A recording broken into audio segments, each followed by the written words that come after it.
अर्धकुंभ के दौरान त्रिवेणी संगम से 500 मीटर से भी ज्यादा, लगभग 1 किलोमीटर पहले ही सबके रथ रोक दिए जाते हैं। आप 50 फीट भी चलने को तैयार नहीं थे एक संत के रूप में जमीन पर। 3-4 बार ये इनके ऊपर लाठी चार्ज हुए हैं और 3-4 बार हमेशा इन्होंने बटुकों को आगे करके बटुकों के ऊपर खेलने का प्रयास किया है। अपना पक्ष जो है प्रशासन ने रखा है। अखाड़े भी कुंभ अर्धकुंभ के दौरान त्रिवेणी संगम से 500 मीटर से भी ज्यादा, लगभग 1 किलोमीटर पहले ही सबके रथ रोक दिए जाते हैं।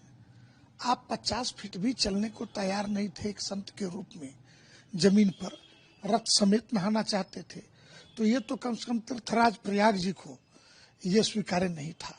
एक प्रश्न है। जहां तक शंकराचार्य पद को लेकर विवाद है, तो ये 2013-14 में कहते हैं कि इनके गुरु ने वसीयत किया। उस वसीयत के आधार पर ये अपने को शंकराचार्य होने का दावा करते, और इनके गुरु ने 2020 में एक प्रतिष्ठित चैनल को इंटरव्यू देकर के ये कहा कि मैंने कोई उत्तराधिकारी नहीं बनाया है, कोई वसीयत नहीं की है। तो प्रश्न उठता है, या तो गुरु झूठ बोल रहे थे या चेला झूठ बोल रहा है। और दूसरे कि सुप्रीम कोर्ट ने पुरी के शंकराचार्य जी के शपथ पत्र के आधार पर इनके अभिषेक पर रोक लगा दी। अब ये नया तर्क वकीलों के माध्यम से गढ़ते हुए पाए जाते हैं कि 15 अक्टूबर को जो रोक लगी तो मेरा उसके पहले हो गया था।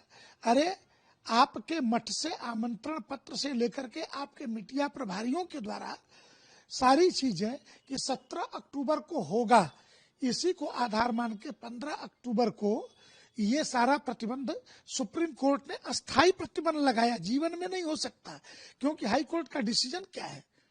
स्वरूपानंद वर्सेस स्वामी वासुदेवानंद सरस्वती के केस में हाई कोर्ट का वर्जन है Swaroopanand is illegal but Swami Vasudevanand Saraswati ई कैम्पिटेंट। ये एक जज कह रहा है, दूसरा जज कह रहा है कैम्पिटेंट भी है और शंकराचार्य भी है। तो और ये विषय जो आज कह रहे हैं कि कोर्ट कौन होता है बताने वाला कि शंकराचार्य कौन होगा, तो ये मुकदमा याद रखिए आपके गुरु स्वामी स्वरूपानंद जी ही कोर्ट में लेकर के गए हैं।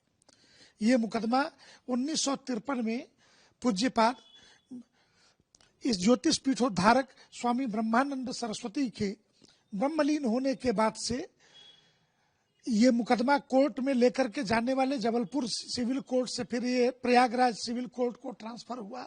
पूज्य शांतानंद जी, ब्रह्मानंद जी के उत्तराधिकारी शांतानंद जी के बाद विष्णु देवानंद जी, और वर्तमान में गद्दी पर स्वामी वासुदेवानंद सरस्वती जी विराजित हैं।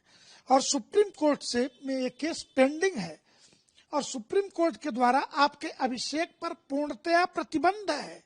ऐसी परिस्थिति में स्वयं को स्वयंभू शंकराचार्य कह के कभी किसी पूर्व मुख्यमंत्री के दरवाजे पे जाके कि सीएम नहीं बनाऊंगा तो चैन नहीं आएगा, कभी किसी उद्योगपति के दरवाजे जाकर के बैठ जाना, कभी किसी उद्योगपति के शादी विवाह में जाके शामिल हो जाना और शास्त्रीय कृत्य करना।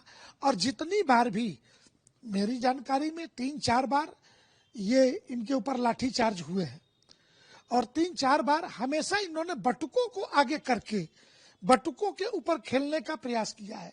तो आप अपने यहाँ गुरुकुल चलाते हैं या अपने सुरक्षा कवच के लिए निरीह बटुकों का प्रयोग करते हैं, इस्तेमाल शब्द उर्दू का है वो करते हैं, ये तो आपको बताना पड़ेगा।